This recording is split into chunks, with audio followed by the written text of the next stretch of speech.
Quand vous entrez en conflit contre quoi que ce soit, vous provoquez une hostilité qui se retourne contre vous. Plus vous bataillez, plus fort est le choc en retour. Par contre, ce que vous dédaignez, ou mieux encore ce que vous ignorez, se dissipe peu à peu et meurt d'inanition. En accordant votre attention à une chose quelconque, vous lui faites prendre corps en votre conscience, soit en bien, soit en mal.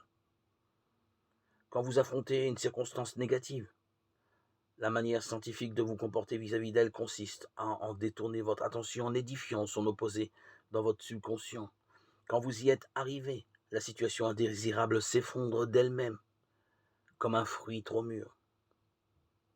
On raconte au sujet de William Penn un fait caractéristique. Il avait été habitué dès son enfance à porter en tout temps une épée. À cette époque, cela faisait partie du costume d'un gentilhomme. Or, un jour, il s'avisa que c'était une contradiction avec ses convictions, mais d'autre part, il avait l'impression que sans son épée, il se sentirait embarrassé.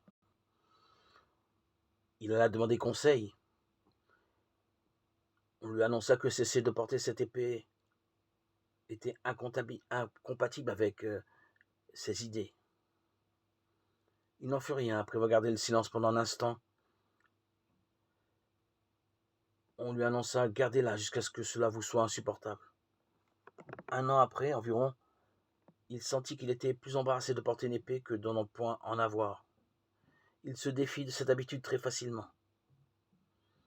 Ne privez pas les autres ou vous-même de béquilles. Quand vous n'en aurez plus besoin, elles tomberont d'elles-mêmes. Ce qui doit disparaître, c'est le besoin que vous en avez. Ne luttez pas contre vos rhumatismes ou vos dettes ou encore un travail qui vous ennuie. N'entrez pas en guerre contre votre langue acérée si c'est le cas pour vous. Mais édifiez dans votre conscience santé, prospérité, harmonie, bonne humeur. Dès lors, ce qui est indésirable disparaîtra. Relisez Philippiens chapitre 4 et 8.